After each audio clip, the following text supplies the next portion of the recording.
दवा का एक कैप्सूल एक बेलन के आकार का है जिसके दोनों सिरों पर एक एक अर्धगोले लगे हुए हैं। पूरे कैप्सूल की लंबाई 14 mm है और उसका व्यास 10 mm है। इसका पृष्ठीय क्षेत्रफल ज्ञात कीजिए। क्वेश्चन में दिया है कि दवा का एक कैप्सूल है, वो एक बेलन के आकार का है, ठीक है, जिसके दोनों ओर क्या दो अर्धगोले एक एक अर्धगोला लगा हुआ है। पूरे कैप्सूल की लंबाई जो दी गई है अपने काज कितनी दी गई है, यहाँ से यहाँ तक की लंबाई जो है वो 14 mm दी गई है, ठीक है। अब दिया गया है व्यास। व्यास तो पूरा होता है, इसका भी व्यास वही रहेगा, इसका भी वही रहेगा, इसका भी वही रहेगा 5 mm, इसका रहेगा इसका भी 5 mm, ठीक है। अब इसकी त्रिज्या ज्ञात करेंगे तो डी बराबर क्या होता है, व्यास। व्यास डी बराबर क्या होगा, दवा का कैप्सूल, ठीक है। डी बराबर दिया गया है 5 mm। यदि आर बराबर ज्ञात करेंगे तो 5/2 हो जाएगा। त्रिज्या आर बराबर तो मतलब बेलन की त्रिज्या और दो अर्धगोलों की त्रिज्या 5 mm आ जाएगी, ठीक है, 5/2 mm, ठीक है। अब कैप्सूल की कुल लंबाई ज्ञात करना है अपने काजे। कैप्सूल की कुल लंबाई, कैप्सूल की कुल लंबाई ज्ञात करेंगे तो क्या होगा, बराबर में बेलन ये भाग, बेलन के भाग, बेलनाकार जो भाग है बेलनाकार भाग की लंबाई प्लस एल,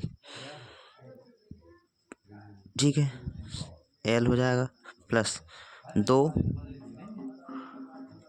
अर्धगोले हैं, अर्धगोलीय त्रिज्या या व्यास, त्रिज्या अर्थात व्यास भी बोल सकते हैं इसके लाने अपन। तो बेलनाकार कैप्सूल की लंबाई अपन को पता है कि 14 है, ठीक है, बराबर इस बेलनाकार भाग की लंबाई एल हो जाएगी प्लस 2 गुणित अर्धगोलों की त्रिज्या कितनी दी गई है 5 mm, सॉरी 5, ठीक है। पक्षांतर करेंगे तो बेलनाकार भाग की लंबाई आ जाएगी तो एल बराबर क्या हो जाएगा 14 - 5, तो एल बराबर कितना आ जाएगा अपना 9, मतलब जो बेलन है बेलन की जो लंबाई कितनी आ जाएगी अपनी 9 mm, ठीक है। अब अपन लगा देंगे सूत्र, कैप्सूल का संपूर्ण पृष्ठीय क्षेत्रफल, कैप्सूल का संपूर्ण पृष्ठीय क्षेत्रफल क्या हो जाएगा अपना, बराबर बेलन का वक्र पृष्ठीय क्षेत्रफल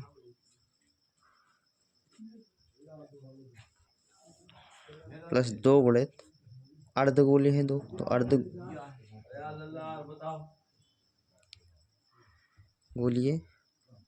भाग का वक्र पृष्ठीय क्षेत्रफल।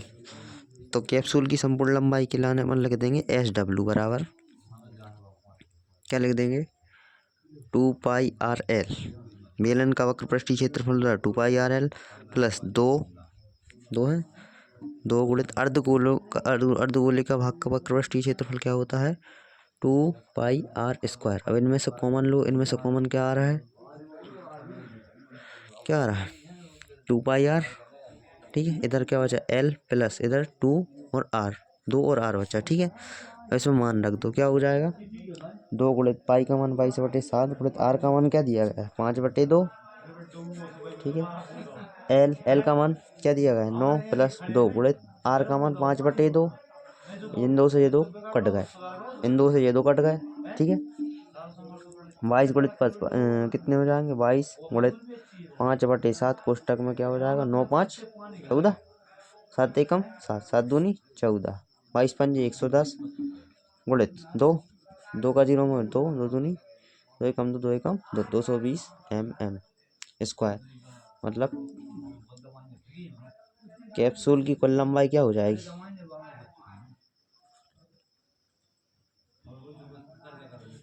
220 mm, ठीक है।